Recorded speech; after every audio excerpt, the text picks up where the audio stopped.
begin the meeting, I'd like to just have everyone in the back who's sitting out there give us an opportunity to introduce yourselves, say hello, and tell us who you're from, who you're with, or you know what I mean. So, Peter, we'll start with you. I'm Peter Pollet with Posana, Bargello, and now District 42 also. Jackson Tierney, Homestead Network. Holden Mesk with Sunshine Request. Jason Sanford with AshVegas.com. Virginia Daffrin with Mountain Express. Mike Marcus, Center for Craft. Stephanie Morris, Center for Craft. Amanda Stratton, Buncombe County. Jane Anderson, Asheville Independent Restaurant Association, AIR. Libby Stevens, Explore Asheville. Lacey Cross, Integra Bank. Dana Frankel, City of Asheville. Lisa Baker, the North Carolina Arboretum. Dylan Davis with the Asheville Citizen Times. Sarah Kilmer with Explore Asheville. Dan Bradford with the Asheville Buncombe Regional Schools. And yay, Dan.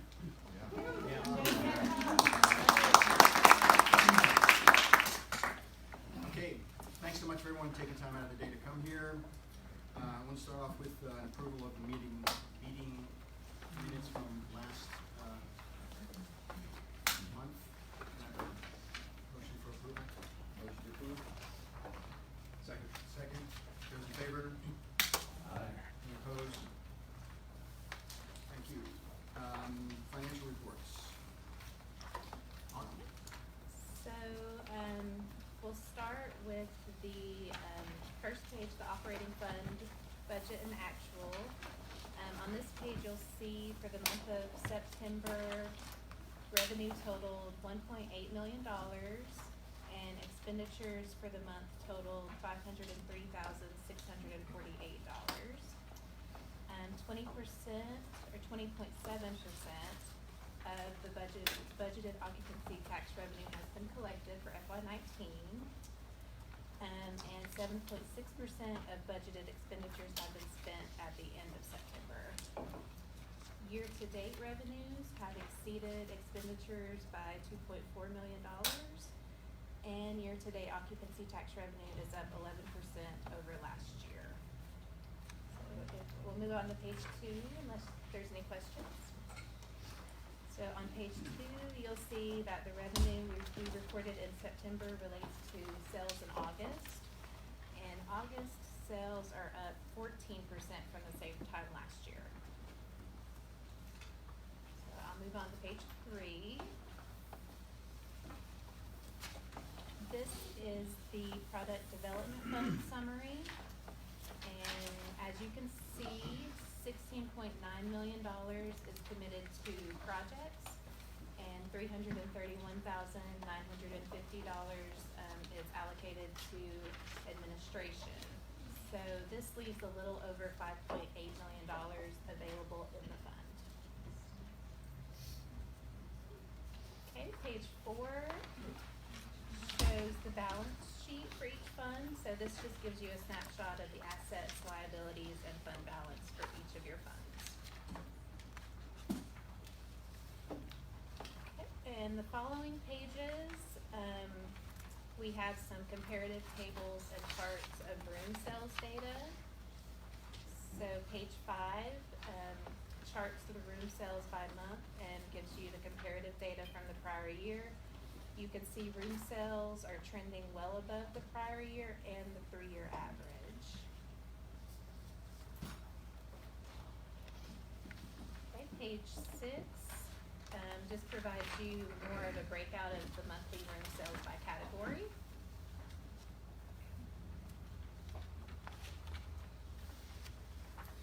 And page 7 provides a history of total room sales by month. Again, you can see current year room sales are exceeding prior years. And page 8 provides further information on room sales by category as compared to the prior year. I'll be glad to answer any questions you may have.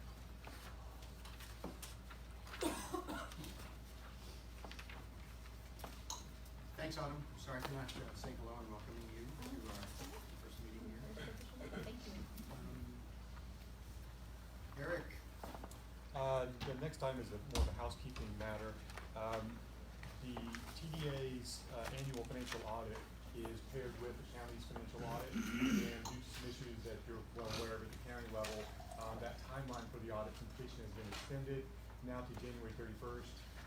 At the first board meeting, subsequent to your last board meeting at the county level, our board approved a contract to extend that timeline to also acknowledge the increased cost for the county's audit with the contract amendment. So subsequent to approving that, then we want to bring this back to you all. The only change that you'll see here is the very bottom line on the first page of the contract, which is the date, which is no longer October 31st, but is now January 31st. So that's what we're looking for your approval, just to extend that timeline.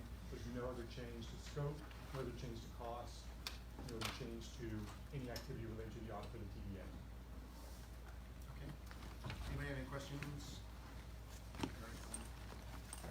Before I move on, I was remiss in not getting an approval on the financial reports, so could I have a motion to approve the financial reports? So moved. Second. Those in favor? Any opposed? Great, thank you. And then, Eric, you have a tax collection update.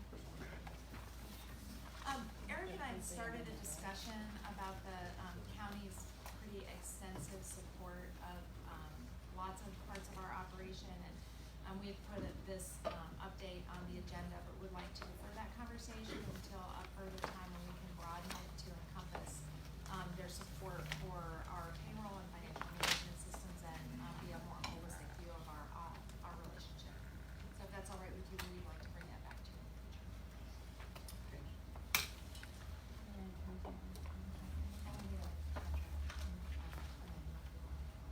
Okay, could I have a motion to, is there someone reading the motion? Eric had presented that there's just a Okay. change to the date. Okay. Can I have a motion to accept the change? Those in favor? Those opposed? Okay, thanks, Eric. The destination dashboard review. Okay. Here we go. Here we go. Our numbers plunk. So, yes, I Let's know, do, so let's strap in and talk some numbers. So, as you're well aware, we've been posting destination and CVB performance in index, and we've shown you a dashboard as a replacement of this measurement tool. And so you were introduced to that last month, and Marla and Diana and I are going to do a little more orientation as a platform to ask any questions that you have. Elizabeth White has created this dashboard using Google Data Studio, and she's in the back to help us with any specific questions. And we also created, at the back of that packet, you'll find a glossary that will explain the data sources and kind of keep us all on track to make sure that we keep measuring things the same way until we decide to change something. So,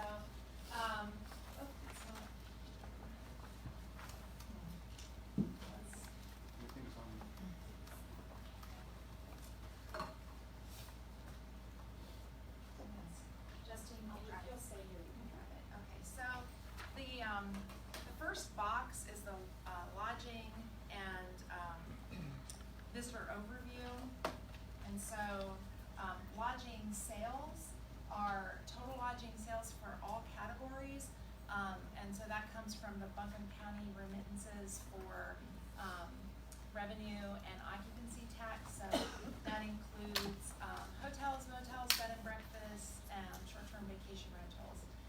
And so this box will show you the total sales for the month and the percentage of change.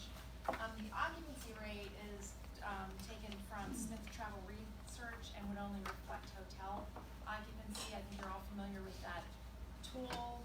We're reporting Airbnb in a separate box. So hotel demand, hotel ADR, hotel RevPAR all come from Smith Travel Research and are showing you the current month to the same month last year. For clarification, can we add total lodging sales and then hotel occupancy rate, just like we did on that? Because when I looked at that, I thought Oh, yeah, you're right. occupancy rate was. Yeah, so Elizabeth, we need to change that label for hotel occupancy rate. Thanks very much, that's a good catch. And it's a little bit unclear. Yeah. This is August, you know, it's labeled September, but this is, obviously our data's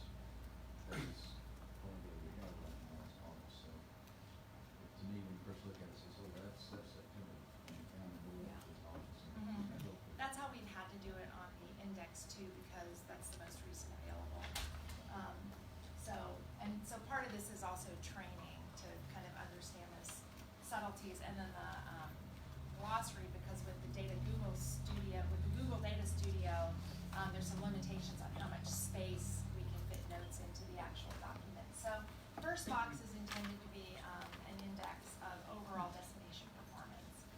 And then as we, lodging and visitor overview, we've added a fiscal year to date.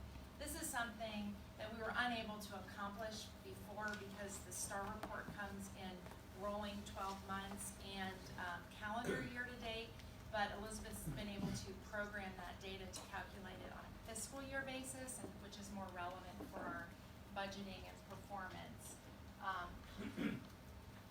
So if you'll go down. So lodging sales and occupancy now, for the first time, you can also see on a most recent 12 months rolling average how performance has been. So that time period will just update every month, so you're seeing the most recent trend periods. And so we're showing, not yet, lodging sales for this year and previous year, and occupancy in the line. Is that good? Can you go up a little bit on the visitor centers there? Is there a reason why the visitor centers would be off that much? Is there what's speculation? I remember seeing that this is the Chambers Visitor Center, and I think that they changed the methodology for counting, and there's also just big changes in the use of that building that could be impacting the total amount of visitation. We know ours was off some last month because of Highway 9 being closed. We get a lot of people coming through to Chimney Rock. That's one thing. Most of our visitors, a lot of them are first-time visitors. If we had a chart that showed that part would be way up. Visitors have been there before, have the internet, social media, so they don't come in quite as much as they used to. But we do see a lot of first-time visitors in the visitor center. And for us, I think the Chimney Rock issue skewed ours a little bit, but So we'll move down. So the next chart showing a lot of data in the same place. With this is again Smith Travel Research data.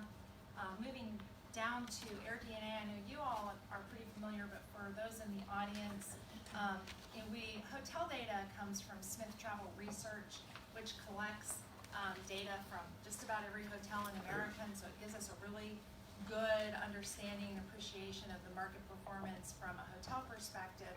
It's been much more difficult to understand short-term rental performance, which is also an important part of the market, but we just don't have a data source that is as good. And so we purchased data from AirDNA. They scrape information from Airbnb only, so it's not representative of VRBO and Expedia and other sites. We think that AirDNA represents about 75% of the short-term rental market, so you can but we also know that there's a lot of movement from platform to platform, and so sometimes a growth rate may be a little overestimated based on, if we're looking at things historically, units moving over from VRBO onto Airbnb. So I say that to say that this is the best we have at understanding the performance of short-term rentals, but it's not a perfect measurement. And this AirDNA could include for instance, your folks, so people who actually, it's not just short-term rentals the way sort of the city defines them or the way they're defined Well, the here. city and the county and everybody has different definitions. So it could be, it could be a month. It's could be any what listing is that it? appears on Airbnb. So it's just any listing. Yes.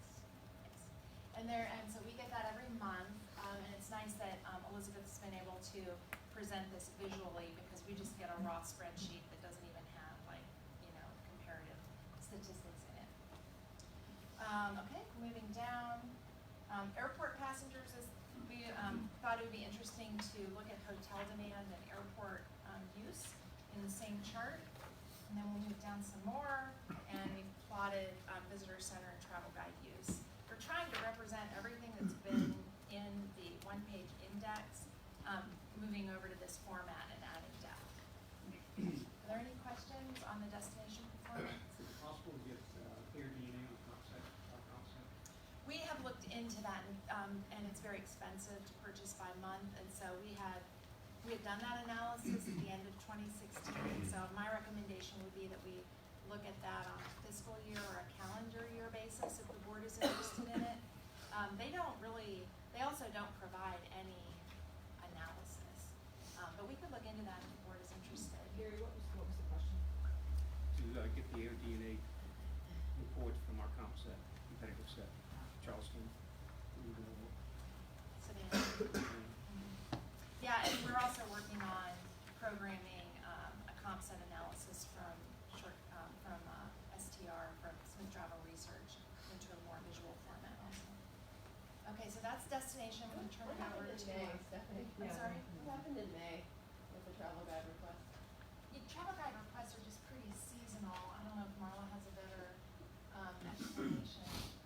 We kind of do big pushes where, we'll distribute lots of bulk materials at the beginning of a season, and then they're being used for a while, and then they run down and they get pushed out again, and then it's really those heavy, peak visitation seasons, then, we'll make sure that visitor centers and other places are supplied. So I suspect that some of their rationality in that is just that process of pushing them out and then they're out there. And I think there was some specific promotions that had more direct connectivity on the website through to, request a visitor guide and time periods. Yeah. So, we are very committed to making sure that all 400,000 copies are distributed, so that, tourism-related businesses are promoted and that the advertisers get their full value. Okay, I'm going to turn it over to Diana to go through the sales report. Okay, good morning, everybody. On the top, you have to excuse my voice, I continue to struggle with the cold. So on the top, of course, is all of the metrics that would have appeared in the index for the month of September and the fiscal year to date. And I'm going to talk a little bit more about the first graph, which is sales leads versus definite. Your sales leads, if you look on your left-hand side, graph addresses the number of sales leads that are issued, and then the number of groups that have been definite for those specific months. As you notice, we've had good growth a number of months. These are the bar graphs. But starting in July, you've had consecutive growth in the number of leads that have been issued. In fact, fiscal year to date, for leads is up about 54%. The amount of groups that have turned definite, which is your trend line, is up fiscal year to date 29%. And that's in terms of groups that have converted. A couple things to keep in mind, we've had a full team since July. Of course, that's going to always make a difference. The median group world right now is pretty robust, and the relationships that we've been developing over time have been paying off. So my team right now is driving the pipeline. But all that said, the one thing to keep in mind is when we're talking about the number of groups, is that can be affected by the type of groups. We have a number of motor coach series that have leaded and converted within this time period, so that also helps to drive up some of the numbers of leads. Moving down to the next graph, that's your room nights represented in those leads versus definite. Since July fiscal year, the room nights and the leads represented have been up about 15%. And the good news about that is that your pipeline grows. That's always a good. Pipeline is a good thing, but pipelines take time to convert. So the conversions you're seeing today are results of efforts before. Everything we're putting in the pipeline now is going to feed the future. Definite year-over-year room nights right now, we are down 8%. That's about 1,800 rooms. And that to me has to do a little bit about timing and pace. We can't show a group moving definite until all the paperwork is negotiated and it's done. The takeaway again is we had a big increase in the number of leads. We had an increase in the number of room nights, but not to the same proportion. And some of that again is due to smaller groups being leaded and converted. Motor coach are beautiful series, but a motor coach group is about 25 rooms a night, whereas some of your larger meeting groups can be 3, 4, 5 rooms on a night.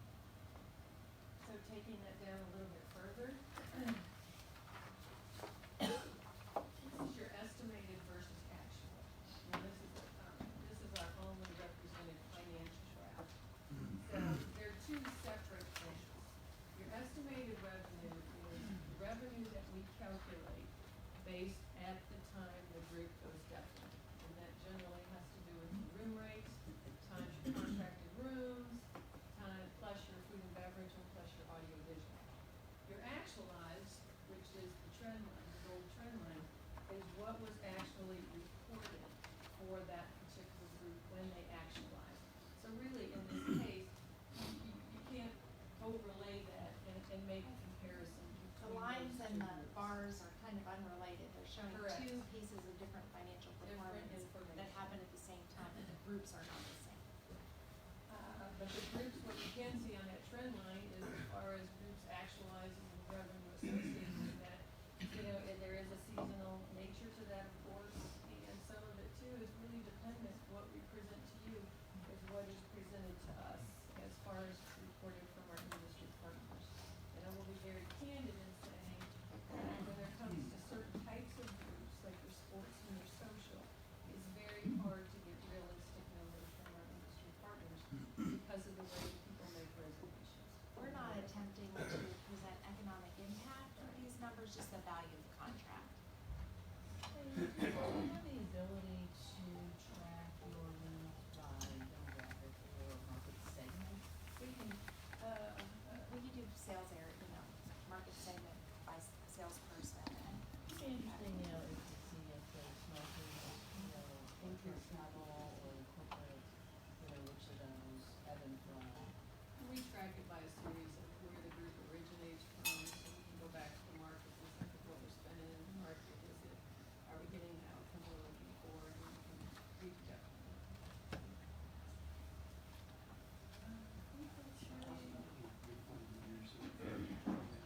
That definitely helps, definitely helps. I don't have a track exactly now about how much we have utilized of that fund for this fiscal year, but our intent, of course, is yes, it is working.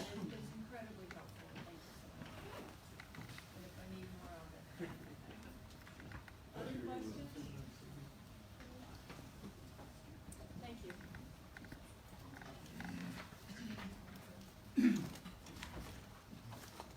Go ahead and move on to the marketing performance report. So I just want to point out that the top line of data boxes, as well as the two on the second line on the right, all reflect the performance for September. The three pieces, the three boxes on the left, on the second tier, as will be the case, are going to represent the August numbers. Similar to Smith Travel Research, we get national reporting from a CLIP service that provides those numbers. And so there's always a little bit of lag time between what we're able to report to you based on the timing of when those CLIP reports come in. And there are oftentimes, actually, when this is August publicity value, sometimes those clips even go as far back as July. So just wanted to point that out before I So start. it's really kind of representing the ones that we received this month, even though the media plays it before. It's representing media that placed in August or previous to. But it's the And report we oftentimes received. it's July. The report is received the report is received in September, correct. If we look at that top line, you can see we've done really well for the month. I wanted to point out the publicity value always is going to wiggle a little bit based on whether we get some really large clips or editorial that have come in. And so when we garner those, it can kind of really throw off things, and you'll see that in the trend line here today. In this particular instance, we had 3 big travel and leisure clips come through for this time period, as well as a wine enthusiast and Women's Day, which is one of the largest publications in the country, and so has a high publicity value. On the impressions, this is a collective impressions of both print, broadcast, and online. Online can really skew this number one way or the other. And that's, again, there's some variableness. And also, when you look at year over year, when we get to that point, when you're looking at those year over year numbers too, one big clip that comes in, or one big hit that we get from the previous year can throw off the rest of the fiscal year. So I just wanted to point that out. For us, trend lines are a little bit less important. It's looking at the productivity of our work, knowing what's in the pipeline, which we don't always know, but sometimes we are aware of whether that clip's going to come through, and the timing of it is kind of one of the ways we judge. But we report everything.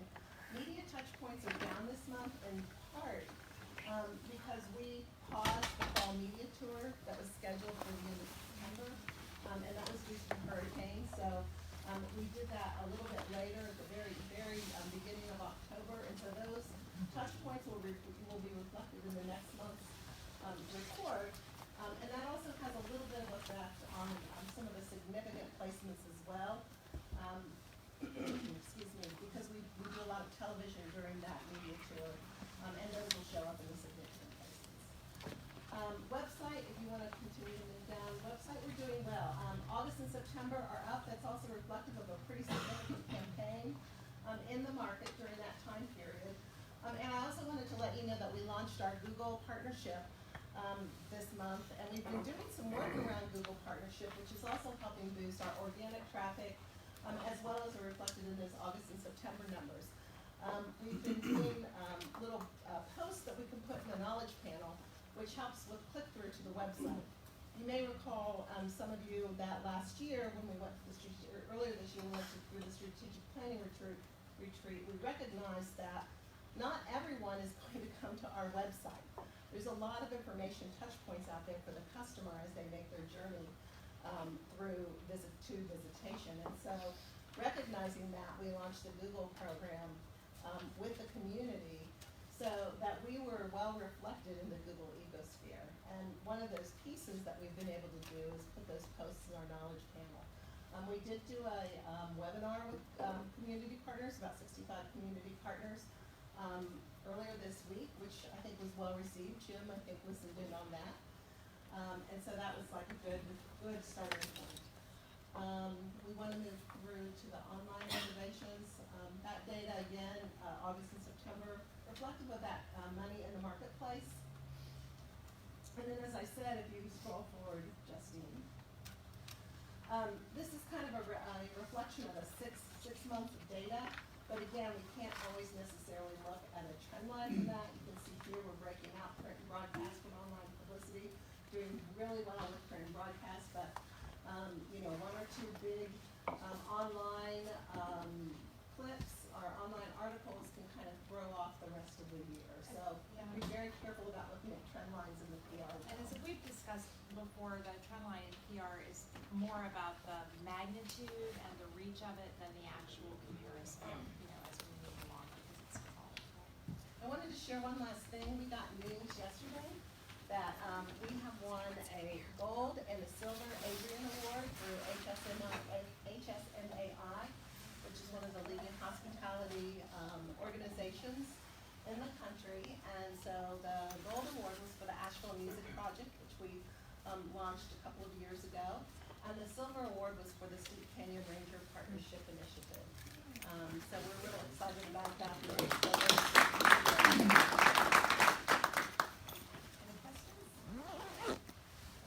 So our proposal is to replace the previous board-adopted measurement reporting system of the index and replace it with the dashboard. Do you want to stay with the one pager? Well, when you put it like that. Are there any questions or comments or direction or changes? We're gonna live with it a little bit, and so with your permission, we will retire the index and move to the dashboard. And as with all of the materials we present to the board, they also are available to the public on exploreashevillecdb.com under the board materials. Okay, all right, we have head nodding to do that? Yes. Okay, awesome. Hey, one takeaway from this, I think, is, not to sort of test your ability to analyze data or anything like that, and a lot of it can be kind of overwhelming, but I think it's really worth recognizing that one takeaway is, wow, these guys really know what they're doing. Two, they're really paying attention to the nuances of how the money is spent and what really has a payoff. And then I think, I'll speak for me as a small business guy, whether you've got a shop or an attraction or a B&B as I have, is that some of these things are really helpful to me in trying to figure out how I take my very small marketing budget and deploy it. When guests are coming to town and, don't do it in these months because it's not gonna really produce much, but I can do it in other months when it's really gonna have a greater impact. And, you know, so whether you've got a shop or an Airbnb or, you know, whatever the case might be, you can really sort of help focus on a couple of these key metrics that can be useful to all of us. I don't expect that everyone's gonna be able to digest all of that sort of stuff, but, including myself. But, if I have any questions, I always have my, colleague here to explain it to me. Well, and I also, before Elizabeth leaves, I'd like to recognize her. She's a secret sauce in lots of things that we Yeah. do, and really appreciate her hard work. Amazing.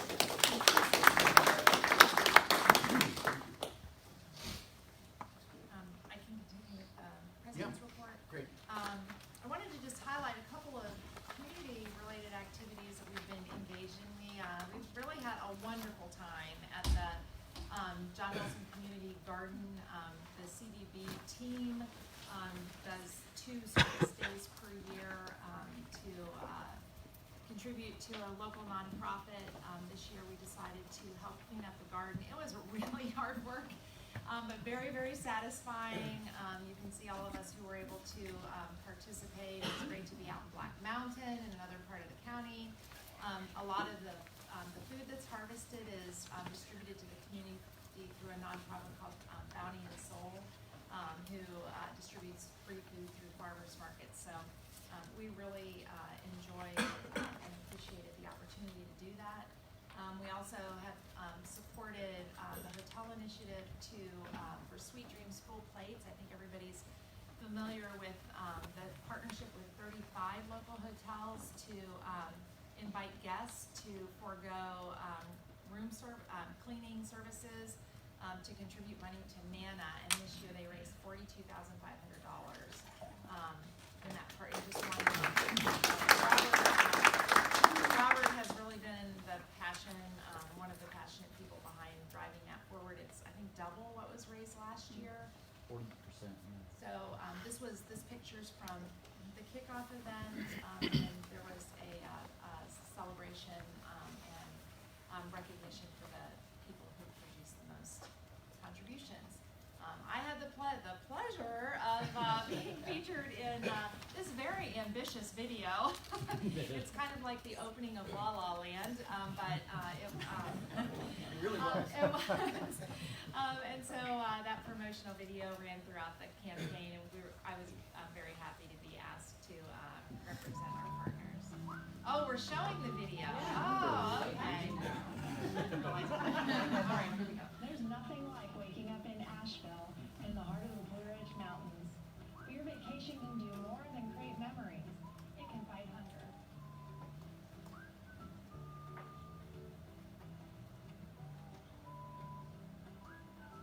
So teach me to look at the PowerPoint. How can your hotel stay fight hunger? When you visit Asheville, you get more than your average guest perks. You become part of our community. It's easier than donating your non-perishables. It's open to all ages. It helps fill up one of these. Actually, all of these. Sweet Dreams means full plate. Your hotel stay fights hunger.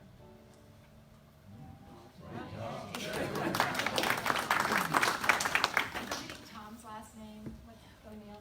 Tom O'Neill kind of came up with that whole concept, and Jason Tarr on our team was the cameraman, so it was a real team effort. So the TDA was also a sponsor of the 5th annual African American in Western North Carolina conference that was at UNC Asheville last weekend. Pat and I participated Thursday night through Saturday. It was really a fantastic conference. We learned a lot. It was great to be there. Very well done. Totally recommend it in the future. So that was, we helped to provide funding through the sponsorship of the cultural event sponsorships.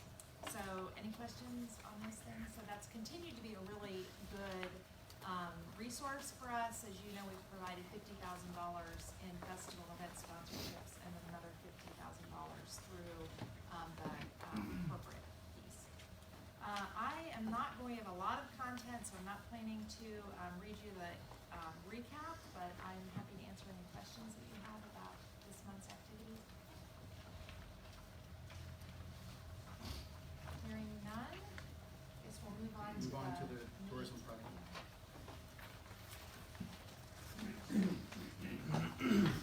welcome to anyone who has come in since our last little break there. Glad to have you. I just have a quick update before Robert starts with the recommendations. But we were planning on coming to you with a wayfinding maintenance request. But we don't have all the information on that yet, so we'll be coming back for that next month. But the next item has to do with a TPDF contract amendment request from the Nature Center. So they were awarded a $313,000 award in 2015 for the front entrance project. And the contract stated a June 2018 required completion date. And so they have extended that. But they are requesting extension through December 28th. The project is actually complete, and they have conducted a soft opening with a temporary certificate of occupancy. So we just need approval to extend the contract so that they can actually have the funds dispersed, the TCO. They are expecting to get the final CO within the next couple weeks. Is the final CO part of our retirement? It is, yes. Need a motion? Second. All those in favor? Aye. Any opposed? Okay, motion carries.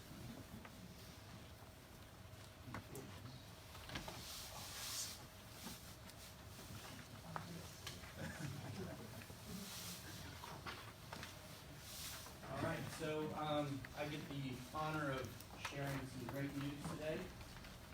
Our group worked through the process in the past 6 months, I believe.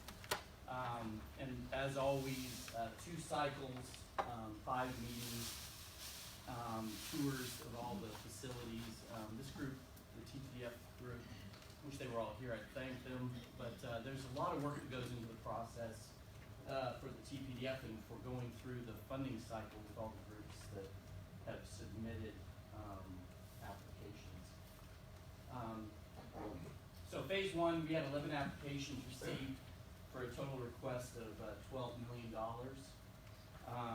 We went down to 11, it went to 11 applications came in for phase 1. It dropped down to 9, and then one of the organizations withdrew, bringing us to the $10,440,000 request. And this is the requested projects that came in that we went through for phase 2. Phase 2 includes presentations from all of the organizations, and then we go out and we spend time at each project making sure that we understand the site, the plan, the vision, and it's a great next step. Everybody on the group goes to both of those meetings. So, let me just get to my next step here. Our recommendations are based on going through the TDA's guidelines for funding, and our first recommendation is Inca Recreation Facility by Buncombe County. We felt, one of our big goals through this process every year is to try to make sure that we find projects that are obviously going to drive room nights, but also great for our community. And this fit both of those criteria. We were very excited about the sports facilities with the turf, conversions, lighting, really expand the ballpark to give it nighttime ability for larger tournaments. And then the Inca Heritage Trail includes 2 more miles of greenway. We think that the greenway system in Asheville is an important project, and we're excited to support that. So our first recommendation is for $6 million from Buncombe County. And there's some pictures here of the site. That was the softball, baseball complex, which we've already seen some great events coming there. And I think we have some phenomenal opportunities to host larger NCAA tournaments in the future. The second piece to this is the turf fields. This gives us, we've all seen what happened with JBL this year. This gives us a backup, but it also gives us the ability to expand when all the fields are healthy. And so we're excited about that. And then the trail here, right in Inset 3. Inset 1 is a few additional amenities, dog parks, restrooms, pavilions, and some other sports facility. I think pickleball. Haven't played that yet. I'm really behind the times here. Robert, do you mind if I just add Yeah, a sure. detail? These existing fields are Bermuda grass, which has to be dormant and not played on during some of the most important summer months, and so you not only get extended season of play, but with the lights, you get the ability to host tournaments that need to go into the evening also. So highlights of this are the turf fields, the lights on the soccer fields, and the lights on the baseball facility. Soccer. So ABYSA is currently using those fields for practice because of JBL. My son's there. I appreciate the lighting going in eventually. Right now it's really dark. And they're temporary lights, but Yeah, if you're talking about destinations too, I mean, this is exactly, our vision of how we do projects like this. It's a great way to tie in just a phenomenal community asset and then bring in a few tournaments during the year to drive. We've had great record with ABYSA in regards to room nights generally. So it's a huge win-win for us. The next thing is the Center for Craft Creativity and Design. This is their second application. We really appreciate all the effort that went into this project. They took all of our feedback from the first round and kind of reconfigured their strategy, and we really think this is a great way to build the craft and community in our area. We love things like when we went, they were taking over a full block to create craft events and things like that. We really think that's a great collaboration. Again, a destination build, which is helps us grow an industry and a community that we think is very important to the overall image and a place we want to visit or live in. So we think the the Craft Innovation Hub is going to be a great addition, and our recommendation for that is $975, which is the full ask. And there's a front row picture with a nice little garden extension there. And that's the inside space. It's been really well thought out. It's really an interesting space. Community work areas where they can collaborate. So our next project is the Historic African American Business District. We love this project. We think you're going to see kind of a theme here. Last year, I think we focused a lot on the arts community with theaters, ACT, Diana Wortham, that piece, and I think it's created a lot of synergies in our community in regards to the arts. This year we received quite a few requests to build on this historic African American kind of heritage culture concept in our community, and we were really excited about that. We got quite a few concepts and ideas. We feel that the YMI Cultural Center is the hub of that. We feel like there's this center point that helps start building the synergy around that concept, help build that community and start adding some excitement there. So we like the YMI. Now they came to us with, just be sure I go through. So they came through with a request for this, the YMI and the office space in the building next to it. The planned use offices we felt did not meet the legislative requirements of the fund, but we are very interested in funding the YMI building. We feel like there's a lot of history. When you go up into that auditorium, you're just kind of wrapped around a lot of really neat history in Asheville. So we feel like this is a great piece to the puzzle. Once again, building community and building something that people are going to enjoy visiting when they're here. So there's the YMI. And that's the room I just fell in love with. I think there's so much potential there for programming. Next is LEAF. They came to us once before and withdrew their application because they were still working on some details. This group is crazy high energy. I think they've proven over the years their success rate is very high. They've brought this music, art, culture piece to Asheville that we all really appreciate in our daily lives, as well as a piece of the kind of the image of Asheville and who we represent as an all-inclusive city. It includes the Del Cardo building with different zones. It was really cool to walk this building.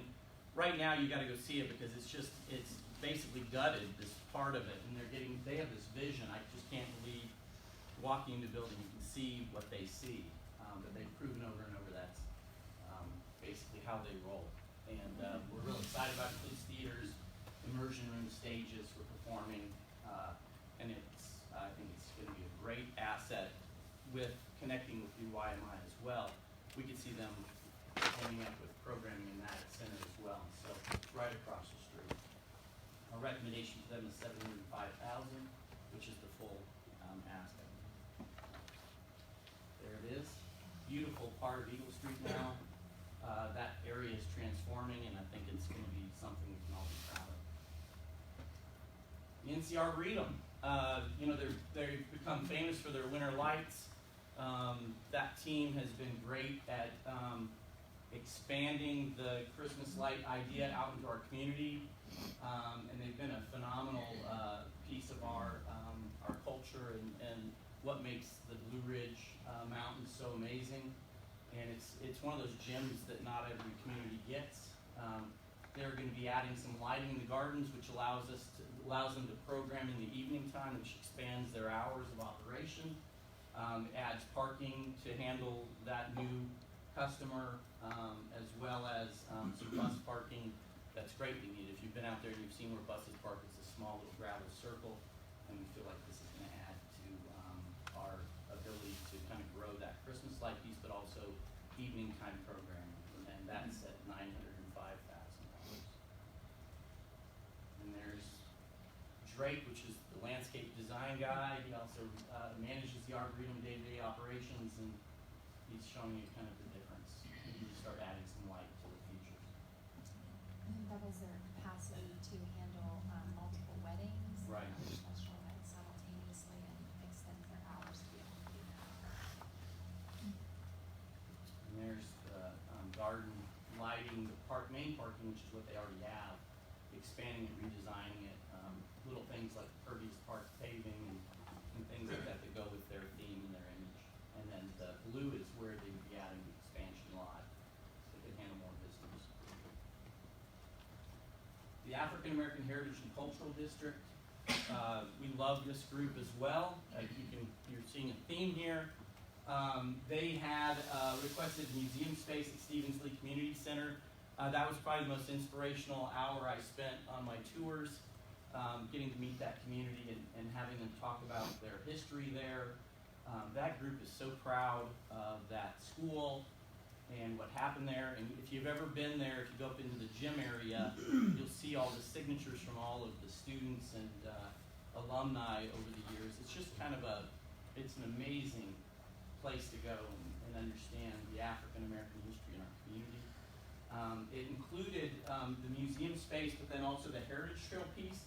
So what we're recommending now, we really want to support this project. I think we've come up with some creative ways to do that. We're recommending $100,000 for Stevens Lee for the museum space. And then what we'd like to do is move the wayfinding piece to our wayfinding project through Pat and her team. And I think we'll be going back to talk about that a little bit more in a bit, so I'll just leave that to her. But that was the way we approached this one. We think the museum is well worth the commitment. We also, on this one, we're asking for a waiver to skip the match piece of the TDA guidelines because we feel this project deserves the funding, and we think it needs that.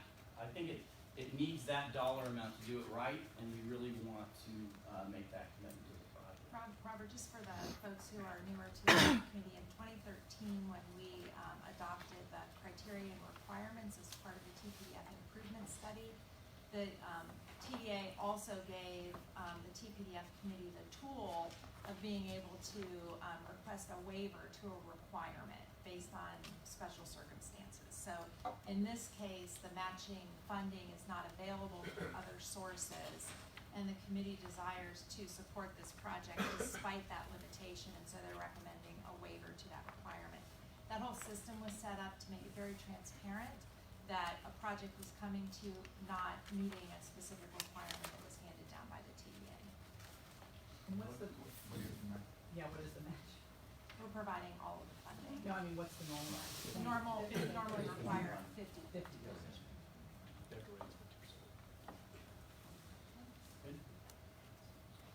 And there is, what is it called, the castle on the hill?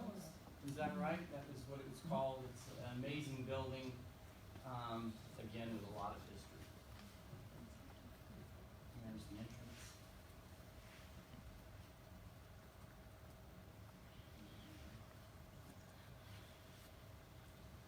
And this is the wayfinding piece, I'm sorry. So this, again, Pat's gonna go over this a little bit more in detail. We've got some great ideas.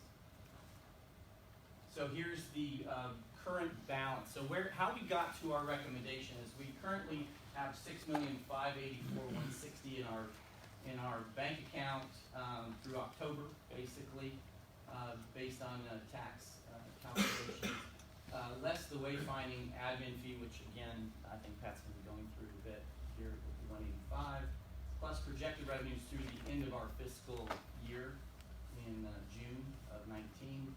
There's $4 million more to add to the balance, and then so the estimated balance is $10,416,624. And our recommendations with the amount requested at 10.4, we ended up at 9.485. And just a few notes: the Wild Coon Foundation came up. They were farther behind in the process than they should have been at that point. So right now that project has come off the table. And then the actual Museum of Science also was in the middle of making a change to their application, which placed them in a situation where they hadn't qualified for the funding at that point. So our recommendation is $9,485,000 for all the projects that have been listed and described.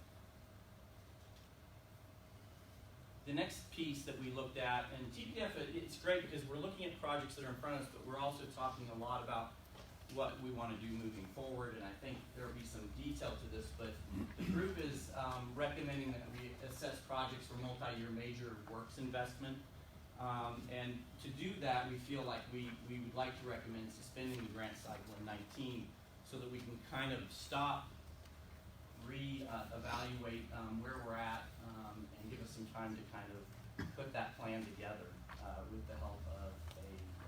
So after your consideration of the funding recommendations, Pat is going to present a proposal on African American heritage resource support, and then I'm going to present a proposal for a major works development process. So right now the business that's on the table is the approval of the recommendations of the committee. Okay, need a motion for that? We need a motion. Okay, actually we have the written motion, which you go, but I'll abbreviate that, basically to echo what Robert has presented. Great job, by the way, for the unit. There's a huge amount of time and input to each one of these. And they're great projects, not only for tourism, but for the community at large. Really fantastic.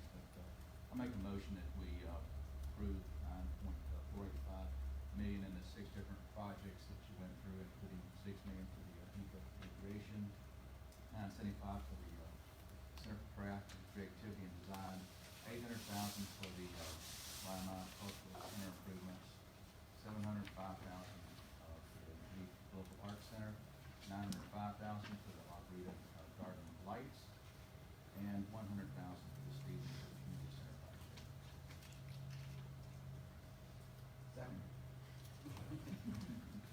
Those in favor? Aye. Any opposed? Great, the motion passes.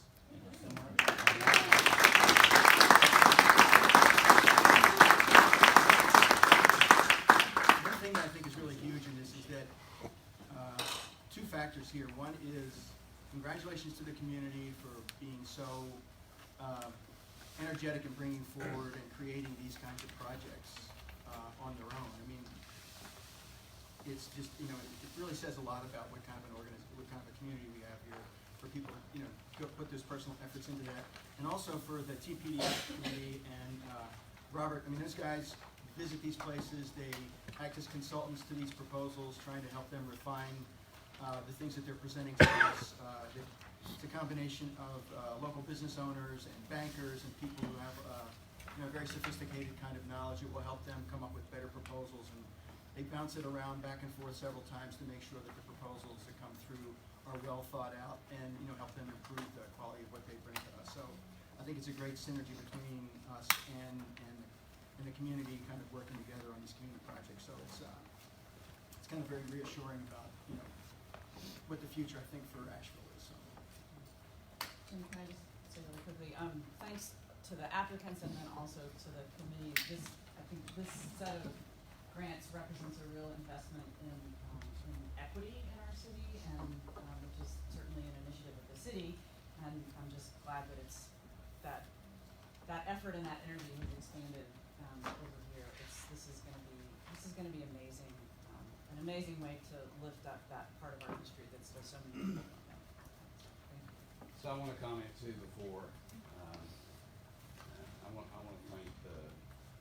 thank the committee to be a part of, you know, walking the trail and the site visit. It was pretty emotional for me and for the community to see such a big project and all the people come together.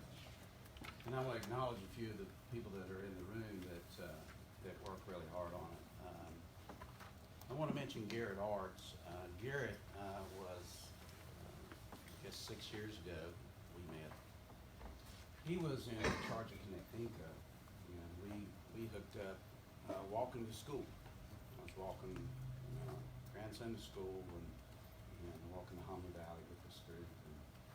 And so that's where the discussion and the vision for the Eco Heritage Trail kind of evolved and come out.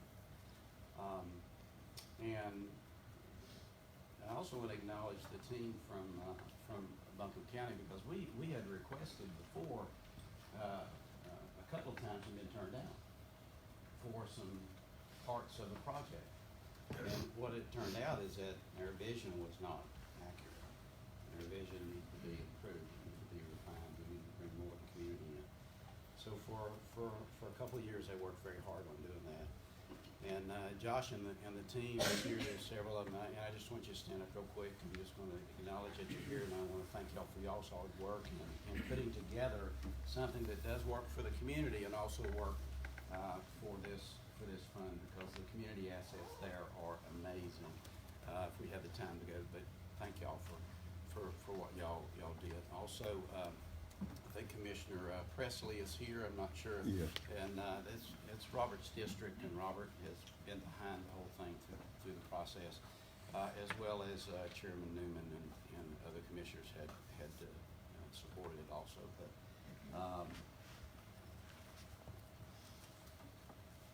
the projects that were supported this time, you know,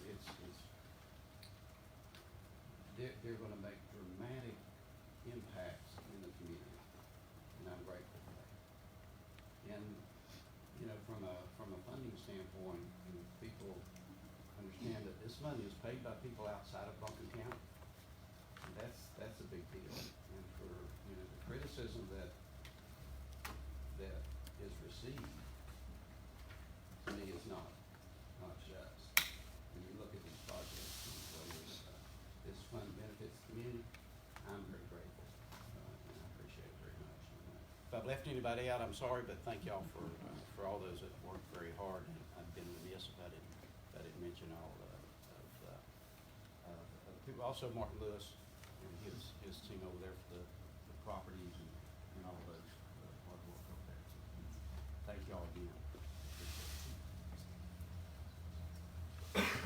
I just want to congratulate all the applicants and thank them for their passion and hard work in bringing these projects to us. And it makes it, you know, easy to support them. So, and thank you, Joe, for your comments.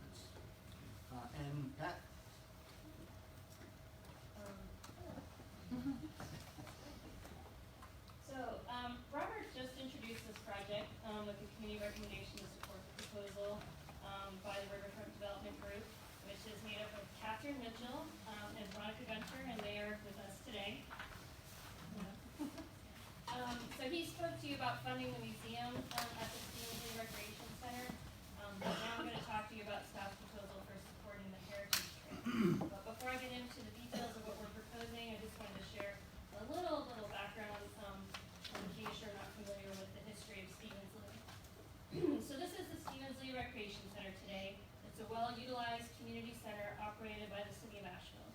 It's just a few blocks away from here in the East End Valley Street neighborhood, which is an area along with several other African American neighborhoods in Asheville that was significantly impacted by urban renewal throughout Asheville's history. Stevens Lee, this is the Stevens Lee High School, which was, as Robert mentioned, known as the Castle on the Hill. It's an important piece of Asheville's history. It was the only school the only secondary school for African Americans in the 5 surrounding counties. It was open for 40 years. The school and its students won numerous awards, some of which are on display at the Recreation Center today. We had the opportunity to meet a couple of the alumni when we visited the center on the TPDF committee site visit. And it was an institution that had a vibrant community. Unfortunately, the school closed after desegregation, and shortly thereafter the school was leveled. The remaining structure was the gymnasium, and that's what's used as the recreation center today. So destruction of the school was also a loss of community for these students and their families, and a loss of opportunity that is still felt in the community today. Asheville has a rich African American history that is not easily accessible. For instance, we are sitting in the Allen School, which was a boarding school for African American girls for several decades. Nina Simone attended the school here, and so did Dr. Christine Darden, who was one of the women who went to work for NASA and inspired the film Hidden Figures.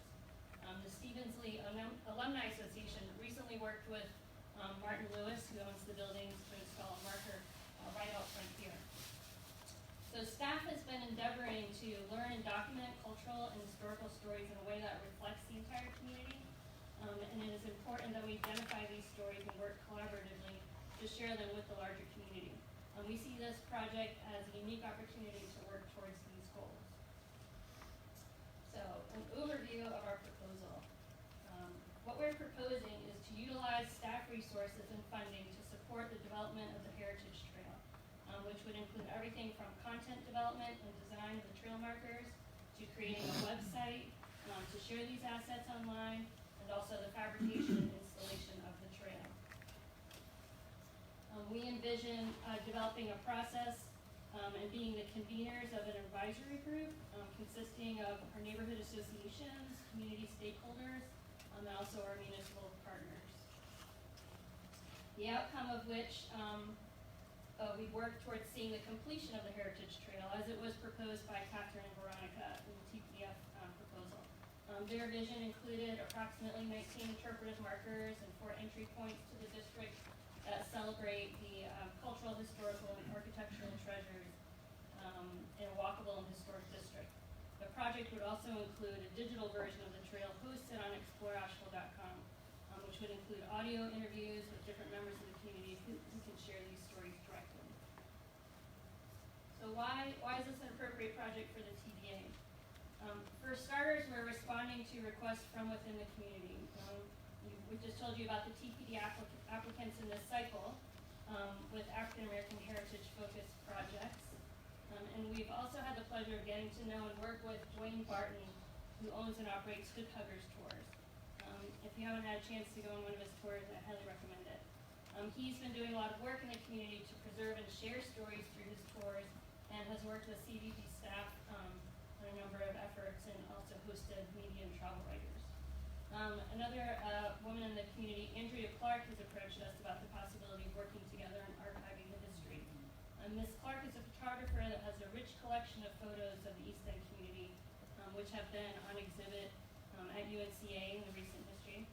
And Ms. Clark's grandfather was James Vester Miller, one of the city's most noted masons. He formed a company, Miller & Sons Construction, which specialized in churches and commercial buildings during the late 1880s and early 1900s. The city recognized Mr. Miller with a plaque at the Municipal Firehouse building downtown last year. So the BCTDA has a unique opportunity to add resources to these efforts that are already in place. We have the platform platforms to help present and share these stories through exploreasheville.com, our website which receives over 4 million unique visits a year, and through our public relations efforts. Our team has previous experience in creating the digital urban trail, which is hosted on our website right now, and I'll show you some examples of that in a moment.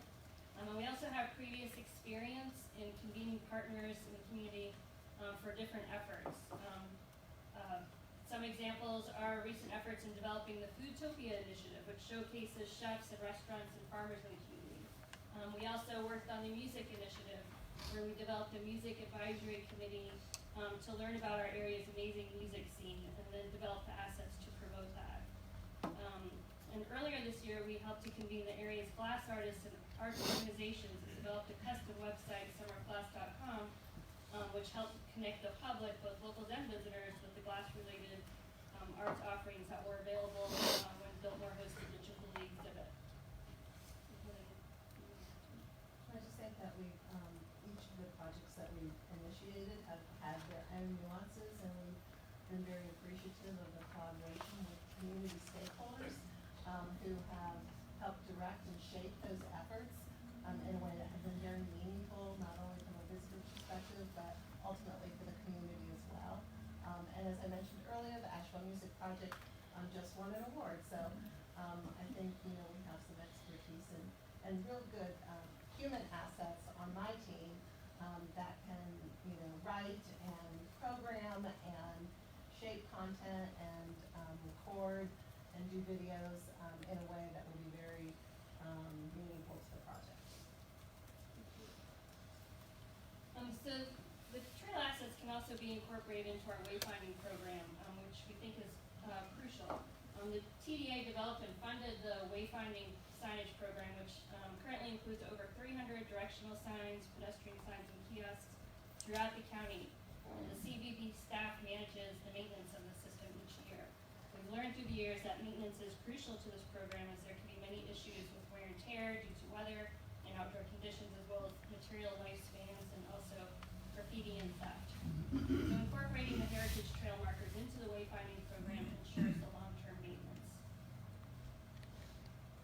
So I just want to show you an example of the Urban Trail website, which we've created this past year. And we think this is a great example or model that we could use for the heritage trail once those markers are created. But so this website exists on exploreasheville.com. Each piece of the urban trail is featured and has its own page. So you have imagery, you have a locator map, and then descriptive information. There's also a printable map, and then there's the capacity for having audio, so we can add, an interview on there as well. What's that? Video. And videos too.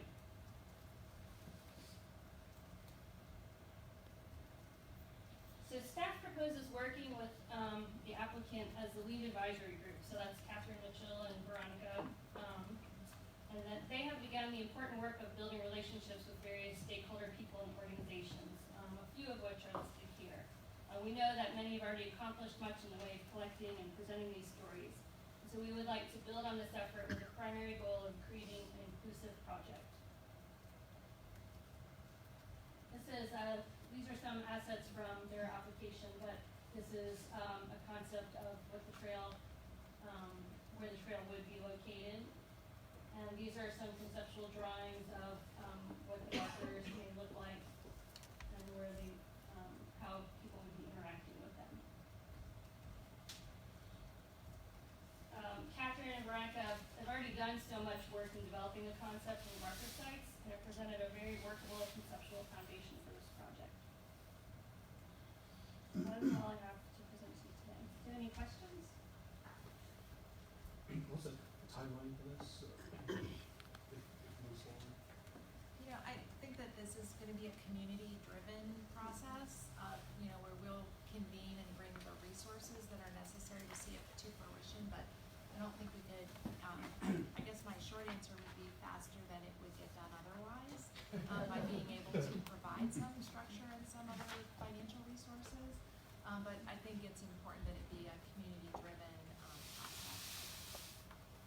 And we also, as the project progresses, would come back to you for supplemental financial resources. Pat, thanks for your work on this. Just a quick question, in terms of the website, just because I haven't played with it much, is it fairly mobile friendly? I can just see Yes. people walking around and. Because it's on the website, our website is responsive, so you can take your phone around and listen to the audio as you go from marker to marker. Any questions? Any other comments? Thank you, Pat. Great job.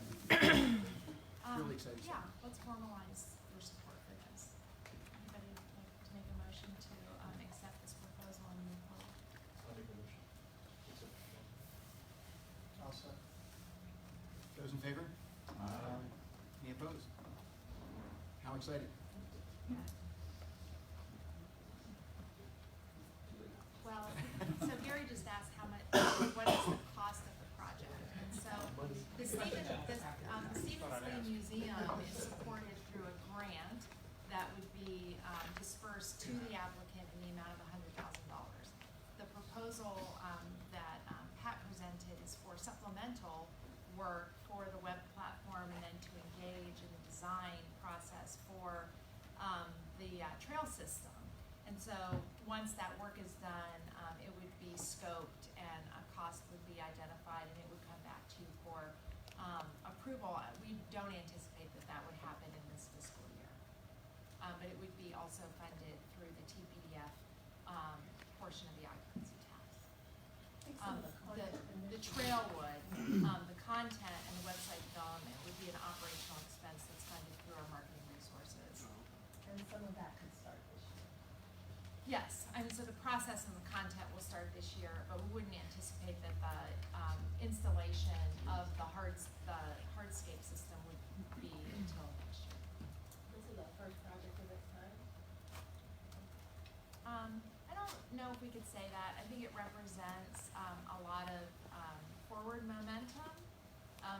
As Pat said, a lot of people have been working on these goals, and we're really happy to be welcomed into that process to add our abilities in convening and our resources that are made possible through the TDA. But it builds upon a lot of work that has been done by a lot of different people.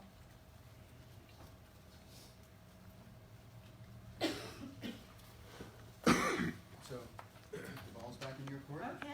So, Here we go. One take a sip of more. water or anything So before you embark on this? So I hope you'll indulge me a little bit because as we think about the future of creating a more holistic and strategic approach to the Tourism Product Development Fund, I think it's really very interrelated to the whole scope of what the TDA has been doing to build economic vitality here for 35 years. So I wanted to take a moment to just kind of provide some context before we jump into the staff recommendation. The TDA mission and vision, I guess I'll look to Marla for how long ago this was adopted, about 15-ish years ago. Yeah, about 15. And so, it has really served to guide the work of the CDB and the decisions that are made by the TDA, but I think what's particularly relevant to this discussion about bigger, more complicated partnerships on TPDF funding is that we committed to a vision 15 years ago that Asheville and Buncombe County will retain its unique, authentic, and environmental charm while welcoming visitors. And I think that's really central to the underlying concept of working together with municipal partners to address infrastructure needs and the maintenance of this destination. As you all know, the occupancy tax revenue is divided by state law into 75% that is allocated for tourism promotion, sales and marketing activities, and 25% that is invested in TPDF. I think sometimes it's forgotten that these two things go hand in hand. It's because of the successful investment of the sales and marketing program that has created many more resources on the product development side and has led us to the point of being able to award $10 million to community projects today.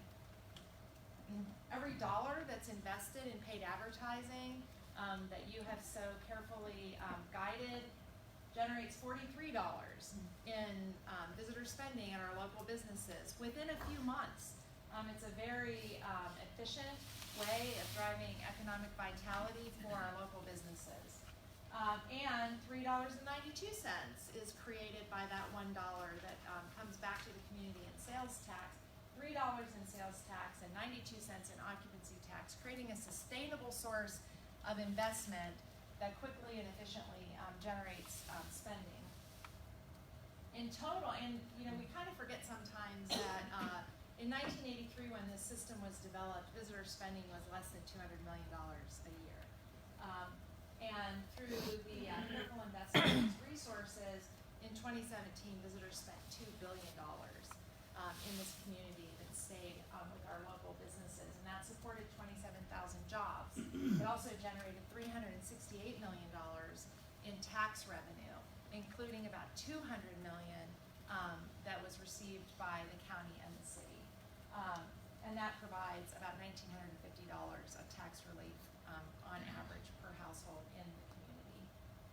I think it's important also to note that this system is taxing one segment of businesses, lodging properties. Those taxes are paid by people who don't live here. So 100% of the resources that go into this system are collected from lodging properties, yet only 23% of visitor spending is recovered in this sector, with retail and food being the biggest beneficiaries, but then of course also hundreds of businesses in the arts, entertainment, recreation, and attractions. And then when these businesses buy goods and services, they flow very significantly through other parts of our economy. So $2 billion in visitor spending turns into $3.1 billion of total economic impact. What I wanted to point out, lodging then becomes 14% of the total beneficiary of visitor spending. And sometimes, we tend to value as a community those professional jobs in real estate and banking and insurance services. And in fact, business services and finance, insurance, and real estate are a bigger beneficiary in the end than lodging businesses are, who are making that full investment. I wanted to throw this in here also because these are our new 2017 economic impact numbers that you haven't seen yet. Any questions? So that all leads to, as our investments in sales and marketing generate visitor spending in the community, they also proliferate the Tourism Product Development Fund. This fund was created in 2001 with the dedication of an incremental 1 point of occupancy tax revenue. The legislation that established the fund also created the Tourism Product Development Fund Committee that would evaluate projects for their compliance with the mandates of the legislation and make recommendations to the TDA. The legislation also mandates that these funds can be used for capital projects, bricks and mortar. The intention was to create new tourism product that would be lasting, and that those projects have to significantly increase overnight visits to Buncombe County. In 2015, when the occupancy tax rate was increased, it also increased the amount going into product development to 1.5 points. I wanted to also point out that the legislation does not require that there be an application process to evaluate projects.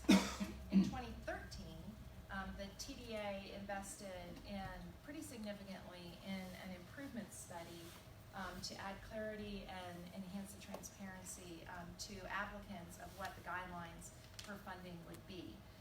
PGAV was a consultant that was hired to interview applicants who had been successful and those who had not, and community stakeholders and board members.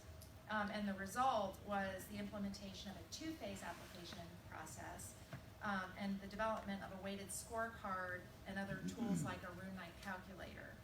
We also at that time published a program guide to formalize the application process, and we added an information session to begin the cycle. In 2015, the board formally adopted the Major Works Pathway and the strategic priority list Those were two tools that were developed in consultation with the local Magellan Strategy Group. And that was intended to facilitate larger, more complicated projects. One thing that we heard from the city of Asheville during that time was, our projects don't really conform always to showing up with an application in June and receiving funding in October. We're managing FEMA and federal funding, and they're just more complicated projects. And we also at that time developed an appreciation for an opportunity to be at the table so that we could potentially affect the quality and the compliance of this fund to its original intentions to improve tourism. And so we've utilized these tools. The Major Works Pathway was successfully used for the Woodfin Greenway and Blue Way project, which came in as a proposal to the TDA that was referred to the committee for evaluation outside of the typical application process. And we also, the City of Asheville's Riverfront Redevelopment Project that has received $7.1 million of funding came in through a series of applications, but it is in the spirit of placemaking, where there are a very complicated set of projects that enhance a place and make it a visitor attraction for potential visitors. That also utilized the strategic priority list to use funding that was not yet available. So as we look towards a time when the funds now are more than $6.5 million a year, the community needs are significant, and there's a recognition by the TDA over the past several years that the quality and the maintenance of our downtown is an essential ingredient to the success of tourism in Asheville. We've worked with municipal partners, and we're at the point where we need to adopt some more formal resources and support for a project of looking at this in a more strategic way. And so what if, sorry this type is small, so what if we could develop long-term strategic investment plan for the TPDF? And what if we could collaborate with municipal partners to align infrastructure needs and destination management principles with compliance to the legislative mandate? We could invest in high-quality urban design to enhance and preserve with the community in mind. And what if we could determine the potential for using TPDF to support debt service for tourism-related capital projects, so that we could fund projects that are bigger and more monumental and more impactful in scope, while preserving and protecting community assets that maintain the quality of our community for citizens and enhance the visitor experience. What if we could build overnight visitation throughout the destination to spread out visitation across the geography that we represent and disperse economic activity and build capacity? So this is, the staff recommends that we engage in a process to figure this out. The first part of that would be, so our goal would be to develop a long-term investment plan, looking at a 10-year planning horizon. Right now the situation that we face is, that we're funding whatever applications come through the door, and they've been very worthwhile projects. But we know that there are a number of projects in development, and rather than take them first come, first serve to consume funding in the order that the projects are presented, we'd like to look at the whole landscape of potential projects and work in partnership with applicants to enhance the quality of the projects and to provide a more strategic look at how money can be used over a longer period of time. We propose that the TDA create a steering committee that would be comprised of TDA board members and past TPDF committee members who are extremely familiar with the criteria and guidelines of the fund.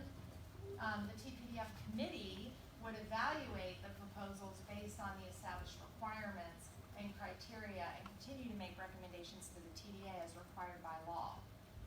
We would like your permission to request a proposal from PGAV and the Magellan Strategy Group to define the process and provide professional expertise. If you tell us it's okay to proceed, then we would ask them to present a proposal to you at the December board meeting with a funding request. And this would we would be devoting our efforts on this project over the next year. So we would be pausing the TPDF application process in 2019 to devote resources to a major works planning process. Just a few notes on PGAV and Magellan Strategy Group. PGAV is a firm that's located in St. Louis. They are multidisciplinary staff of design professionals and economists and urban planners with a staff of 150. As I mentioned before, they have extensive experience with Asheville and the TPDF Fund, having worked for the TDA before. They have managed projects on 5 continents. And they have a unique integration of destination and urban planning and design. They've worked for tourism entities, they've worked for cities, they've worked for counties and other communities. They have existing experience with us, and they have proposed and we have requested that they partner with the Asheville-based Magellan Strategy Group. This is Chris Kavanaugh's firm, who has extensive experience in research, strategic planning, and economic analysis. So this is like really kind of years of thinking condensed into a couple of slides. So I hope that I've done a good job of kind of bringing you into the thinking that's led to this. Are there any questions? I just have to say that when I first came on this authority, this is something that I've always wanted us to do. Really think 10 years out, think about big projects that we make very large impact. Not that what we haven't done has been fabulous for the community, but they got to think big. And we've got properties in Chattanooga, and they did this, it's probably been almost 10 years ago, and they funded, they did some borrowing, future income stream, which I'm not sure exactly what they're allowed to do legally on that, but they made huge improvements to the river district there. And so they built that all at once, and then over the years, it's really been a great asset for the community, and it's improved tourism. So I think it's glad to see it and stuff. It's great. Is it something where we, in either or in terms of having to pause the TPDF for 2019? I understand, I completely appreciate what John's saying. I'm with you 100% in terms of looking at longer term and planning, but saying we're going to cut the amount in half next year and still having something available, or is it just a matter of resources that? It's both. I think it's twofold. Right? Primarily, TPDF consumes a tremendous amount of resources, and I think we need to devote those resources to a planning cycle, to this major works planning. We want to give clear expectations early on to the community that this decision has been made, but it also is a matter of saying that we are devoting a significant amount of the resources to the outcomes of this planning process. And I think one of the things that will have to be considered is the extent to which the TDA wants to retain available funding through an application process. I think that's something that needs a lot of consideration, some assessment of how much capacity there continues to be in the nonprofit community, but this has been an important source of funding for nonprofits. I think that we're collectively very proud of the impacts that we've been able to support, but we just need we need to start a process and have a support system to help guide those decisions and make those assessments. So there's also the kind of the matter of fairness. We found that in the major works arena that we've already had, it's very difficult to say, well, we're considering this project under the major works pathway while these other applicants are continuing on this fair and level playing field. It's a competitive process. To my mind, they're not very compatible to try to do it at the same time. And to John's point as well, I think that if there's an issue where we're looking to do things, either from the Destination Next survey, talking about things that we want to do as a community to support our community, if there needs to be a change in legislation for how these funds are allocated. I hope that we can look at this broadly and not just in a narrow focus.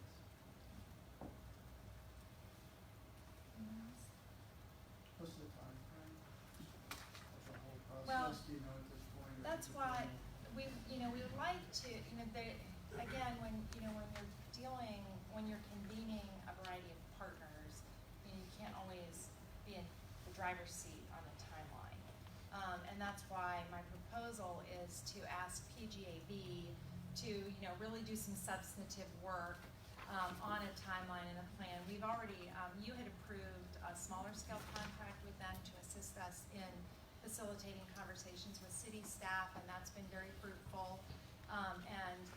But we will need to have additional conversations with municipal partners on the types of resources that we'll ask PGAB to bring forward.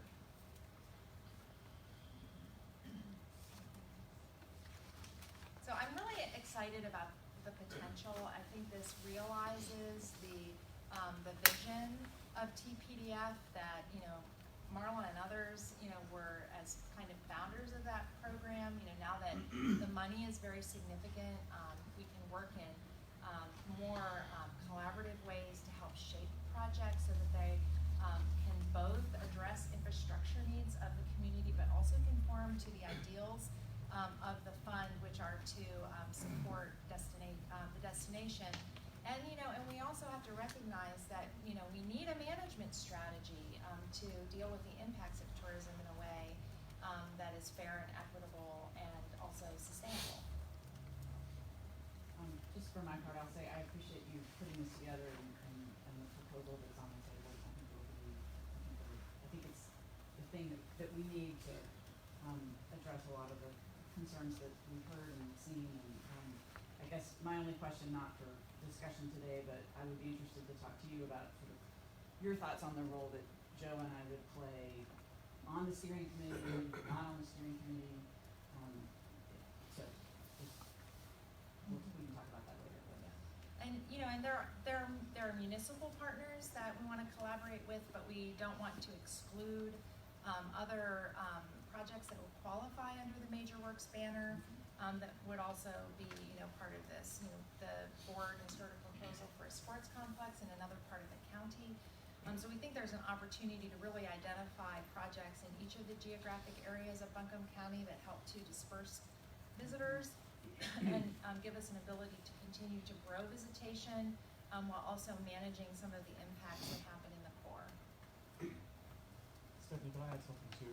I think if you're talking about municipal partners, county partners, we look 5-10 years out. That's our timeline for capital planning. And so to the extent that this can help inform some of those decisions and those recommendations, I think it benefits everybody. So I applaud the effort and the initiative. Thank you. And kind of to Andrew's point too, I mean the funding that's available through the existing legislation, this year $6.5 million, and then projecting that out over time. And then if we're able to develop projects that have the match, I mean we're talking about a really significant amount of investment that could really be a game changer for solving the problems that we face.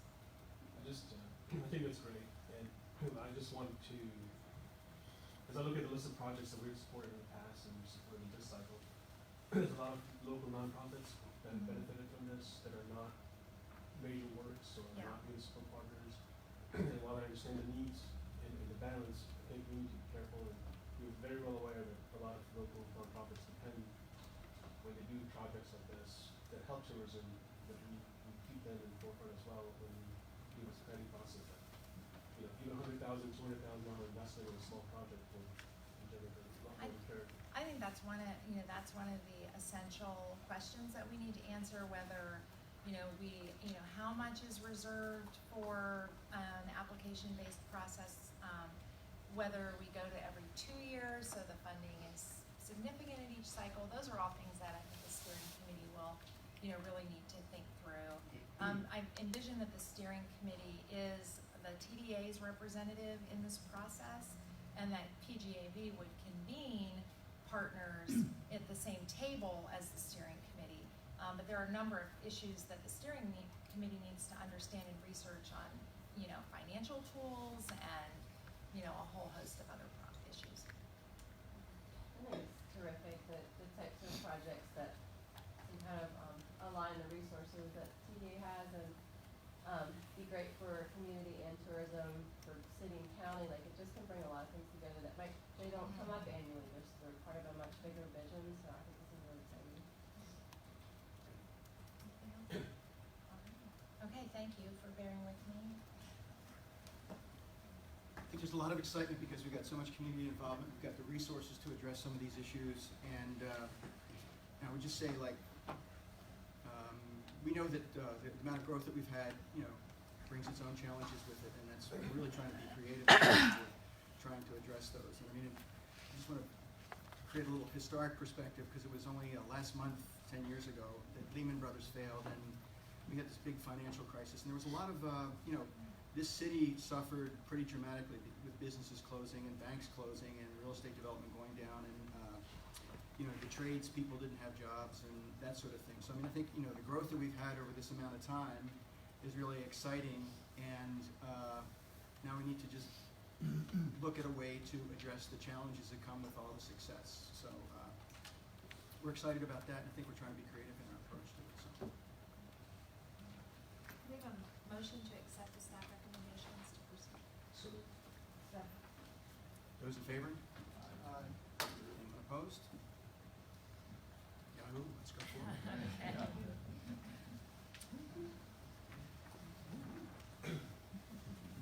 Julie. Yeah. Sorry, Me. didn't mean to scare you. No, it's all right. Just Joe and I are just getting excited over here, so pardon us. So, That's what's your little excitement. head bump. Yeah. We did a little high five under the table here, a little low five. So a couple of things. We have a city manager. Woo! She is awesome. I just want to share with you. I think this was in a lot of the press about it, but there were sort of three groups of people that were involved in making this decision. There was obviously city council. There were the department directors for all the city departments, and then we had convened a sort of a citizen advisory group. Each of us appointed 2 people, and so that group got all the materials and met all the candidates, and Deborah Campbell, our new city manager, was I would say the consensus choice among all of those 3 groups. So this was a true no-brainer when we got to the end of the process, and she brings just a tremendous amount of experience in all of the things that I care about, and a lot of other things that are important for the city to do, and she's just going to be great. The staff is really ecstatic about this, and I think she's gonna bring a lot of new and wonderful energy into the city, and it feels to me like we're on this sort of ramp for takeoff, and it's very exciting. So I hope you feel the same way in a few months. Oh, I will, I'm sure. Couple of other things from recent city council meetings. We got an update on the community EMT program, not the last meeting, but the meeting before that. And that program is, I think the city considers it a real success. And there is, if you go to the materials for that meeting, you can see they've mapped, where sort of all of the interactions and the types of interactions that the community EMTs have had. So it's very well received. One of the things that I love about it personally is the EMTs are working with the street medic team from Beloved community, and just sort of adding capacity for people to be on the street providing help, and that's a very nice partnership. The funding for that does, I think the pilot program only goes through the end of October maybe, so it'll be in front of us to figure out what we do going forward, but I think everybody considers it a real success. John, have you seen a difference down contract? I have. I don't know how much I can contribute directly to that, but yes, there's been a change. Good. It's very much needed change. Great. That's good to hear. A fun project that's happening is a tactical urbanism project on Cox Avenue. For those who don't know, tactical urbanism is sort of the approach of using kind of paint and planters to create a new streetscape, usually enhancing bike and pedestrian infrastructure. And so what you'll see on Cox Avenue, it all goes in this Saturday. Literally, there will be people out painting the street, creating essentially wider sidewalks and bike lanes, creating a mural on the street, literally on the street between Banks and Buxton avenues, and we're gonna try it. It's a pilot. This is what you do. You don't invest a lot. You invest a little, and see how it's used, and see whether it works, and then if it does work to enhance that bike and pedestrian experience, we can come back in with a real project to actually move the curves and actually, make it a real thing. So that's very exciting. If you don't have anything to do on Saturday and you want to throw some paint around on the street, if you always had a fantasy of doing that, this is your chance. This is your chance. Do it.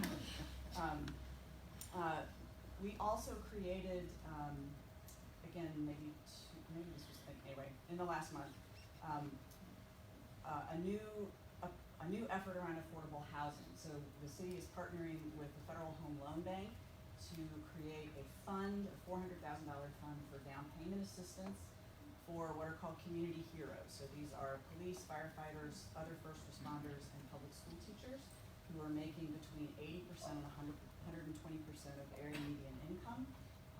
This is a fund that will be available to them for down payment assistance when they purchase a home. It's a year-long pilot project, so it's not going to be around for relatively long. So if you know of folks who are in those professions and who are looking to buy a house, this might be the right time for them to try to do that.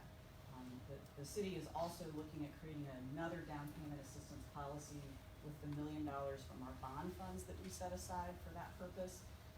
This is a different pot of money, but again, we're trying to continue to invest in making Asheville more affordable for everyone, but this program is aimed at that group of people particularly.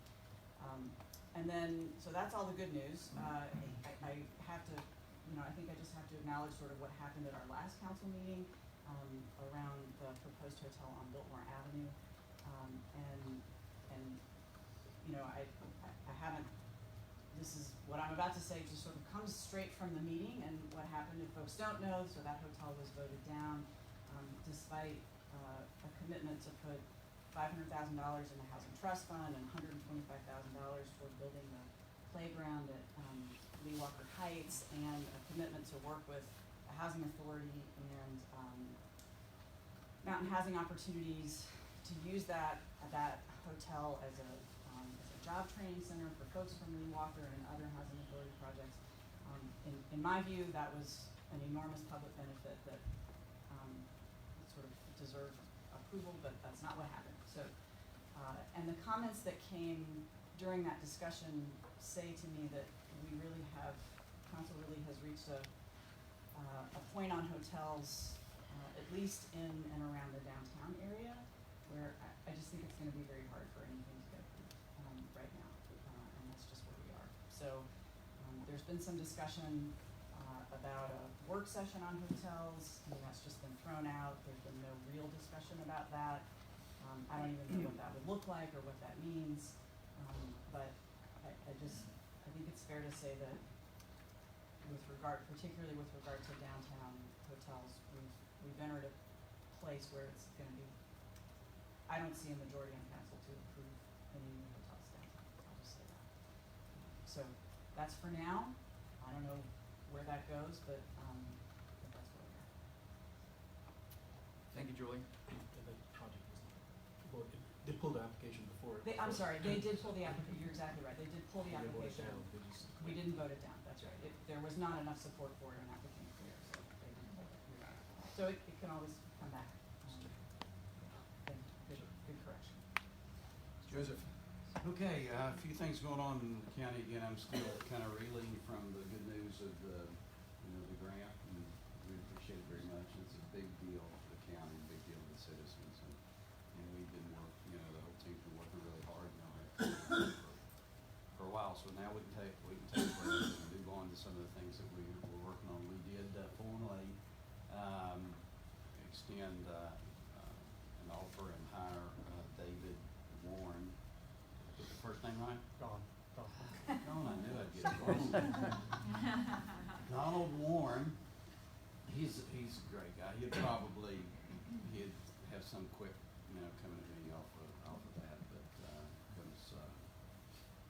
and it was unanimous with no hesitation on the hire, so we're excited about that, excited about what the team is doing right now. And Eric's comments this morning, should reflect, some conversations that, we're having that are long-term conversations and open and transparent conversations that we're having about the best thing financially for the county and how that we're exploring 5 and 10 years and having great conversations that, had not been so open before and are now, and we're very, very grateful for that. I know staff is, and I know commissioners are also.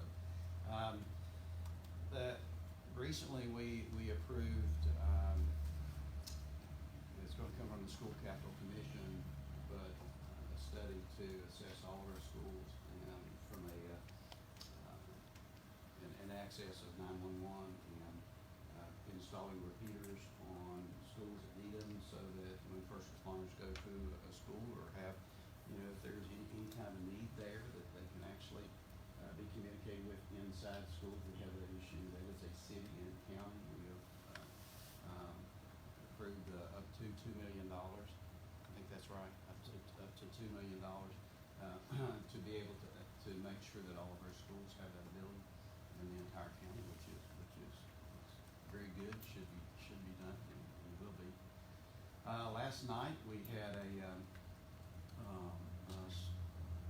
very good dialogue and conversation around early childhood education, pre-K, and we went through a process of looking very hard at the amount that we were willing to start out and invest in early child education. We ended up passing a $3.6 million investment. And I'll just say this, we've done the math. You don't fix early childhood education, pre-K, with money. You just don't. We don't have enough to be able to do it. But we even met a specific need last night in Black Mountain that came that we were not expecting to vote on. It was $200,000 to take a school that was taking care of 70 kids, and it would take them to 170 kids. And they had already raised around over $600,000 if they had strong commitments. And so, commissioners made a recommendation to go ahead and fund that. And we funded that last night, which makes a difference with 100 children. And so that's how you do it. Is that it's not about the amount of money that is put over here, and there was concern and a lot of discussion about accountability on that fund, that it did not go to just those with the loudest voices. It went to, and we made sure there was equity to that. A small community that did not have a big voice, that we were making sure that those funds went to the right places. But it was a great conversation. This is my 4th board that I've been on in the 6 years that I've been there. 4 different. And there's better communication, sometimes spirited, between this group, and more communication in the chamber for people to hear it than even before. And I appreciate that. I also received over $2 million a grant that will go to our Justice Resource Center and to our Veterans Court. All right, Veterans. Shield version. So we received that announcement last night, which was pretty big. And we're moving forward with our county manager search, and that continues. We have the end of February deadline on that. We expect to meet that. Move forward election. Last time I checked, there were, I think, over 47,000 people that voted in Buncombe County, which is amazing. And so people are all anxious about that, and we're working through that. And for elections, doing a phenomenal job. A lot of exciting things happening at staff, the team, you know, the changes. I was looking at some of the changes yesterday that the audit, committee had brought to us, and it's over 100 changes that's been made in a few months. It's a long list. It's very thorough, and everything's in place that I'm extremely proud of. That people, if they want to change them after I'm long gone, they'll have to come in the chamber and change them, because we're making decisions by resolution, not by opinion. And so those have to be done in the chamber. So when we adopt, the most recent one is our purchasing manual will be coming out that covers everything that's purchased. And when you go over a certain level, it has to come to the commissioners for a vote. And that had not been happening before. And so we're all excited about those changes. So I think people in the county expect it, and they'll be excited about it. That's about it for me. Thank you, Joe. Thank y'all. Jen, do you want to say something about Fed? Please say something about Fed. Thank you. First of all, I'd like to just thank you again for all of your support, both directly and indirectly, that you do to assist the Sports Commission. The lights and the new fields and everything are going to give us new inventory to sell, so that's very exciting. We have, it's kind of under the radar, but we started a wrestling tournament last year at the U.S. Cellular Center with 12 teams. I can tell you that right now, 12 high school teams. Now we're up to 26 for this year. It's the weekend before Christmas. And most of the difference are from out of town and out of state teams. So we have teams coming from Tennessee, Georgia, South Carolina. So that's something new, exciting, that's kind of under the radar. And then, of course, Fed Cup. And, I don't think we really realize, I think my Facebook post yesterday was lightning strikes twice. But the ability for Asheville to host this event 2 years or back to back is unprecedented. It has only happened one other time 12 years ago. And that is a testament to the staff at the U.S. Cellular Center, the Explore Asheville team, the Sports Commission team, and then all of the volunteers. And I know several of you last year volunteered, and I hope you will volunteer again. Tickets will go on sale to the public on Friday, if there are any. Literally, they went on